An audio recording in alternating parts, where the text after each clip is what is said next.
All right, everyone, Wednesday morning, and we've got a lot to talk about.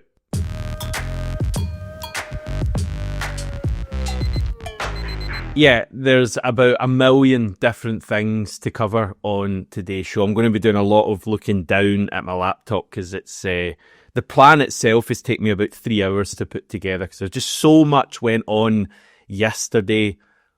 From different sources, different things being said, trying to make sense of it is incredibly difficult. Luckily, you've got me because I'm half decent at doing it, so hopefully I can do that for you.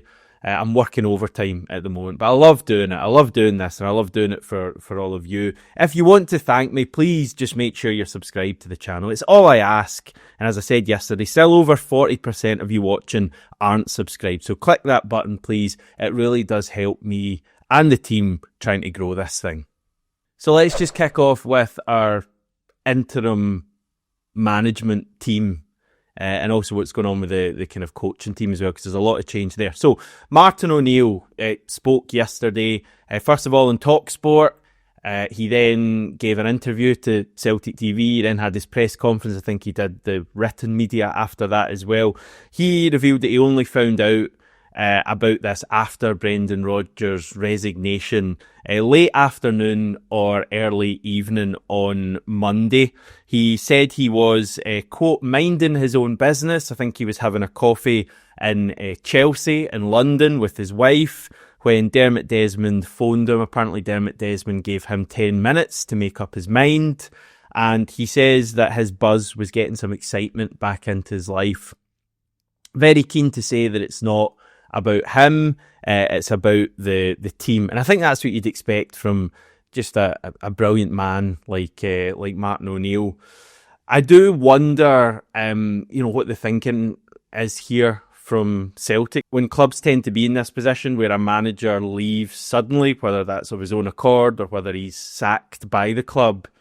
You quite often end up with interim managers, obviously in between the point of the old manager leaving and the new manager being appointed. You need someone to take charge of things. But it's like usually someone, already at the club. Like Rangers, for example, recently had Stephen Smith, who I'm assuming was in some sort of youth role at the club. He was kind of catapulted into being their interim manager, I think just for one game, but that's what they did. That's what virtually every other club does. And like our equivalent of that would be Shaun Maloney coming in. So I must admit, I am kind of questioning in the nicest possible way, and I genuinely mean that, like what Martin O'Neill is doing there. Like why have they asked Martin O'Neill to come in alongside Shaun Maloney, where the kind of typical thing to do, and I know that Celtic aren't typical, would be just to have Shaun Maloney coming in, managing us for a few games, and then moving on. So yeah, that kind of has questions for me there. I guess it's a very typical Dermot Desmond move. Like you think back to when Brendan Rodgers left the club first time round and went to Leicester. I think we had like Neil Lennon straight away, and it was kind of box office, and that was clearly Dermot Desmond's doing.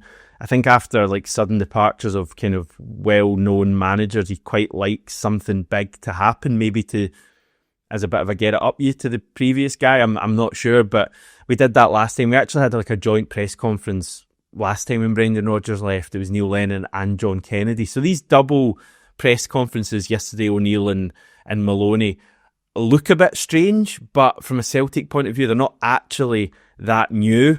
So yeah, it feels very Dermot Desmond getting a big hitter like Martin O'Neill in to kind of steady the ship, but I think it is a bit unusual. So just for your reference, because Lennoxtown is starting to resemble the Traitors' house with the amount of folk that are coming and going. I'm well aware that in Traitors people don't actually come back in, they only leave. So that was terrible patter, but we're going to overlook it. John Kennedy has departed. As I said yesterday, he's left the club. Still no official mention of John Kennedy's name, which is unacceptable. The guy has given, his life to Celtic. I think 27 years in total he's been at the club, and nothing at the point of me recording from the club to say John Kennedy has left. Nothing to say that Adam Sadler, Jack Lyons, Glenn Driscoll have left the club, but those four, along with Brendan Rodgers as well, are no longer part of Celtic. The club have confirmed that, of course, Shaun Maloney is in. Martin O'Neill says that he had little say in that. But, that's, I guess, to be expected. Maloney had been professional player pathway manager since his appointment to that role only a number of months ago in June. He says that he'll go back to that role after this interim period. The club have also confirmed a number of other people that are part of the coaching team. So this has been officially confirmed by the club. They've said that Stephen McManus and Mark Fotheringham will be part of the coaching team. McManus was the B team manager. Not sure who's going to be taking on that role. Johnny Hayes, I know, had been kind of assistant to Stephen McManus with the B team. So I'm wondering if Johnny Hayes might step up to be the B team manager. But again, nothing from the club at this stage.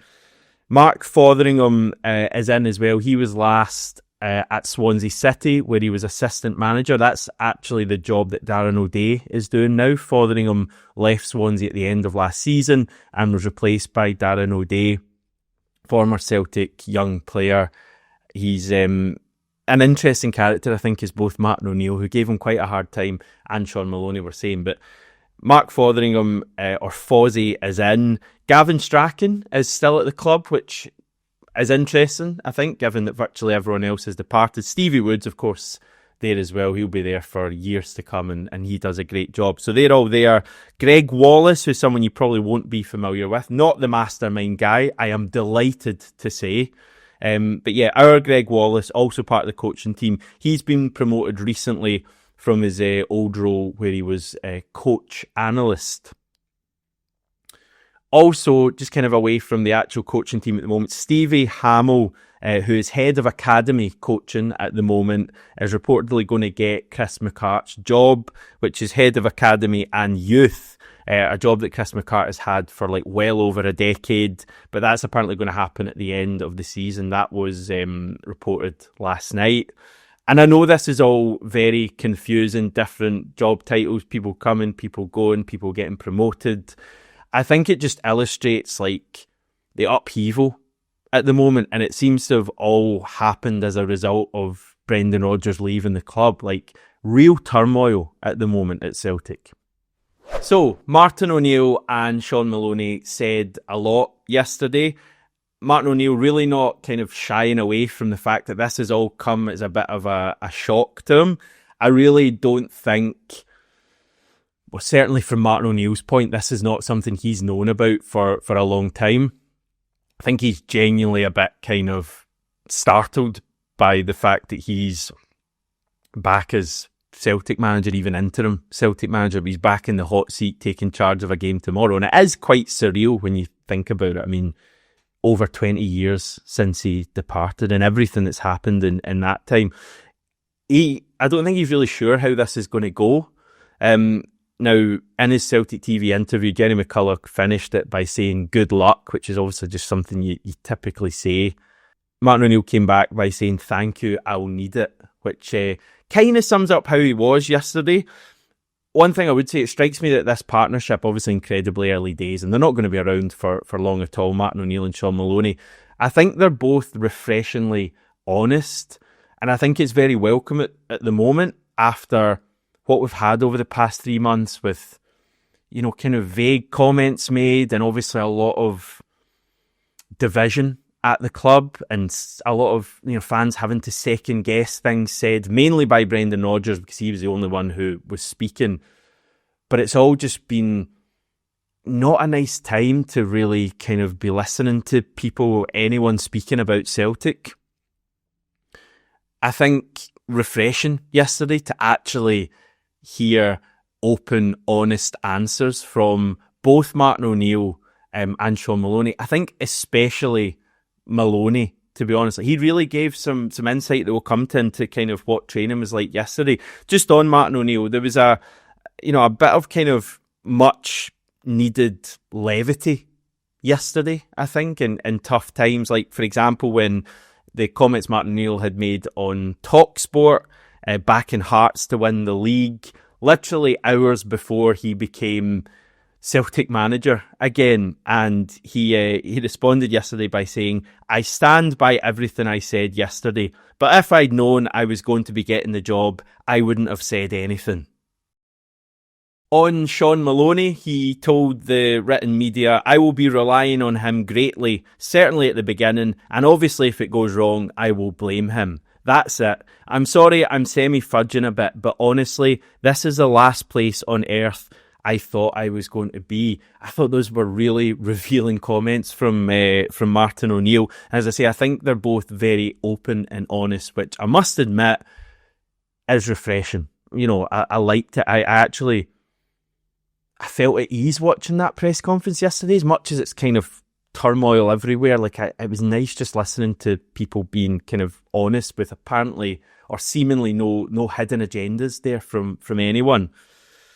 Just on that note, Shaun Maloney, he didn't sugarcoat the last 24 hours. He said the last 24 hours have been extremely hectic, turbulent, and probably a bit traumatic for everyone up at Lennoxtown.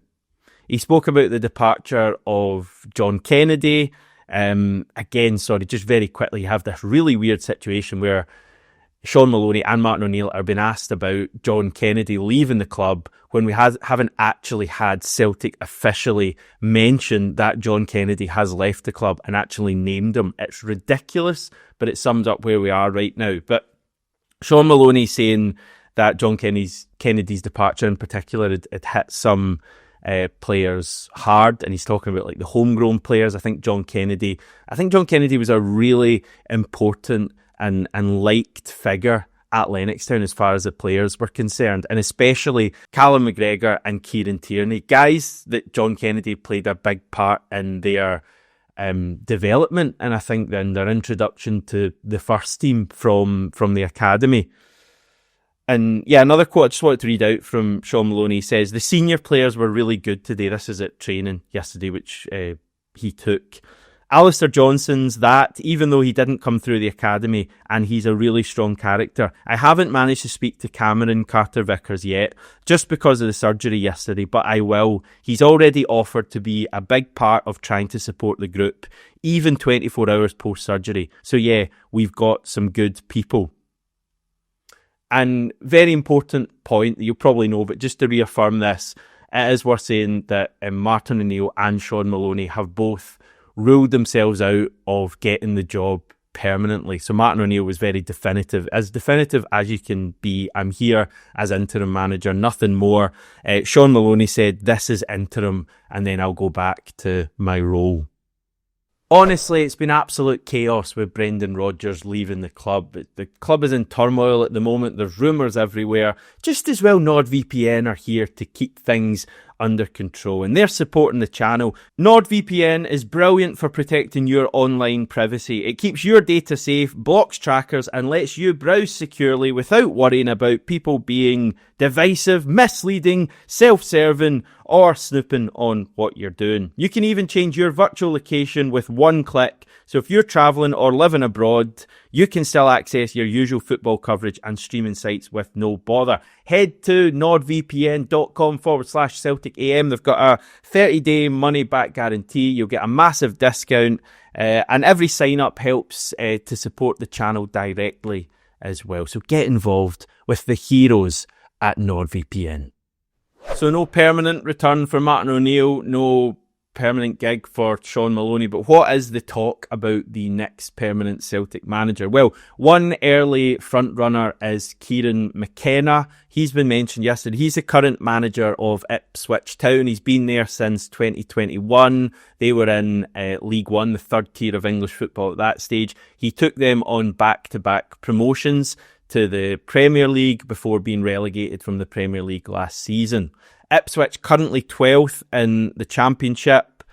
However, they do have a game in hand where victory would take them up to 6th place. Couple of reports on Kieran McKenna yesterday from a couple of pretty trusted sources when it comes to Celtic. First of all, David Friel at The Sun saying that McKenna is admired and, quote, likely to come under serious consideration. We then had the Herald's Stephen McGowan with a similar line saying that we have, quote, placed McKenna on a list of potential replacements for Brendan Rodgers. So nothing massive there from either source, but I think enough to suggest that clearly Kieran McKenna is going to be in the running. in Celtic's mind regards to being a replacement for Brendan Rodgers. We were linked with him a couple of years ago before we brought Brendan Rodgers back to the club. He had just been promoted to the Championship at that stage, so not even the Premier League. His teams play an attractive style of football, which was said to be quite an important thing, following on from Ange Postecoglou at that stage. And let's face it, Celtic love a manager from the north of Ireland. We do, whether that's probably the Dermot Desmond link. And I don't know about you, but Kieran McKenna just seems like such a Dermot Desmond type appointment. It's very similar to Martin O'Neill all those years ago. Like an up and coming manager. And it just feels incredibly Celtic to me. So yeah, I think it's certainly one to keep an eye on. The difficulty here with McKenna is that around 18 months ago, he signed a new bumper contract with Ipswich. They'd just been promoted to the Premier League at that point, and it was a 4-year deal. I think to make him one of the kind of best paid managers in English football. So he's tied down until the summer of 2028. The reports yesterday were that compensation could be as much as 5 million. So obviously that's a fair whack of money we may have to pay if we really do go for McKenna. I'm not as kind of focused on that maybe as a lot of people. Like 5 million, we paid that for Sebastian Tenecti, Michel-Ange Balikwisha. We paid more than that for Austin Trusty last year. So would paying 5 million to get like a manager in be much of an issue for Celtic? I'm not so sure. Obviously, questions there over whether McKenna would even want to come to Celtic from English football. I'd say it's very different to Martin O'Neill all those years ago, but clearly Celtic is a big step up from Ipswich. Ipswich at any point, but especially Ipswich not in the Premier League. So yeah, very early days here, but Kieran McKenna is one to definitely keep your eye on. Also chat about Robbie Keane. Not sure on the source. I think it was someone, chief reporter from TalkSport, saying that Robbie Keane's kind of been mentioned. He's currently the manager of Ferencváros. They are 5th in Hungary, which is not great. However, they are also 3 points ahead of us in the Europa League, 2 wins and a draw so far. He apparently plays pretty decent football, but he would come with a lot of off-field baggage, given that he recently managed in Israel and some of the things he's kind of said defending that as well. So those are really the 2 names that were mentioned yesterday. Obviously, there's a lot of talk about Ange Postecoglou. As I reiterate, don't get your hopes up with that one because Ange doesn't go back to clubs a second time. So I wonder if we'll get kind of any definitive answer on that. Like Ange is definitely not interested and we can kind of rule him out. But I think we're going to have like a number of names coming up today, tomorrow, the next day. It's probably hard to feel too kind of or have too much faith in the Celtic board getting this right at the moment, given how they've acted and done business in recent times with stuff like transfers and statements. One thing I would say, and maybe just me doing my usual and kind of putting a positive spin on things, like last time out when we were looking for the successor to Ange Postecoglou and we eventually appointed Brendan Rodgers, we're linked with like a number of names at that point who have pretty much all gone on to do pretty well over the past couple of years. So Kieran McKenna was one who, were very interested in. I don't think it ever went to an interview or anything, but he's clearly done well. Enzo Maresca, I think I'm right in saying he was interviewed, and he was a serious candidate for a fair amount of time. A lot of people thought, it's going to be Enzo Maresca, who at that point I don't think had a senior gig. He's now the manager of Chelsea, one of the top teams in England, so he's done very well. Andoni Iraola was someone who was mentioned at the time. Again, I don't know how serious that ever got, but it was certainly a name that was mentioned. He's done incredibly well with Bournemouth and is now second in the English Premier League. And even going further back, we obviously had the Eddie Howe stuff when we eventually went for Ange. And we ended up with Ange and it was incredible. Had we got Eddie Howe, I think that would have been an incredible couple of years as well because he's a top manager. So the club actually, when they actually kind of go out there and appoint people rather than just going into the filing cabinet and appointing people in the showers. They have a decent track record in recent times. So maybe we should have some sort of confidence in them getting this right, but also I get that there's a lot of frustration there and a lot wrong at the club at the moment. Just on that, a statement from the collective yesterday, which I'm not going to read because today's show is long enough as it is, but they did for the first time include Dermot Desmond on their imagery, which was interesting, but I think a positive move because I think it's very clear, is the main decision maker at Celtic. If that hasn't become clear over the past 48 hours or so, then it never will. Now, in their statement, they referenced a comment from Celtic during the recent meeting that happened between the club and various fan groups. And the minutes at the time read, and I'm quoting again, the club did not accept that there is a disconnect between the board and the manager. So the club, whether it was Michael Nicholson or Chris Mackay or whoever else actually said that, that's what they said. They did not accept that there's a disconnect between the board and the manager. We now have Dermot Desmond saying that there's been a disconnect for quite a while. So, yeah, I don't need to say any more than that. Clearly the club are at it there. So that's a point that was raised here by the collective. Also, points 2 and 3. Point 2, the board declined to investigate a leak to the Sun newspaper, which accused the manager of behaviours that the principal shareholder, just name him, Dermot Desmond, has now also aired in public. And number 3, principal shareholder, Dermot Desmond, has insisted that every pound generated by the club is invested into its success despite the large sums the club holds in the bank. So basically the upshot here, and it says it at the end, is we invite and encourage all Celtic fans to join us outside the main stand from 7 p.m. tonight to send a clear message. It is time for them to go. So there's going to be, at long last, I think, an actual protest outside the main stand from 7 p.m. before tonight's game. Yes, we have a game tonight, everyone. Can't believe we've gone this long without mentioning it. It's very easy to forget Celtic are actually playing tonight. So, yeah, there is that. So that's going to be interesting tonight. Also, date and time announced for the AGM. So this is going to take place on Friday the 21st of November at 10:30. It's going to be held at Celtic Park. So on to tonight's game then, and a game that is suddenly a whole lot more interesting than it was going to be. Will we see a reaction from the team tonight under new management? Will we see a reaction to Sunday's defeat to Hearts, which, by the way, is 3 days ago? Seems, honestly, about 3 weeks ago, that game at Tynecastle. But that was our last match. Will we see a reaction tonight? I'm not going to do a predicted team for tonight because I just don't know where I would start.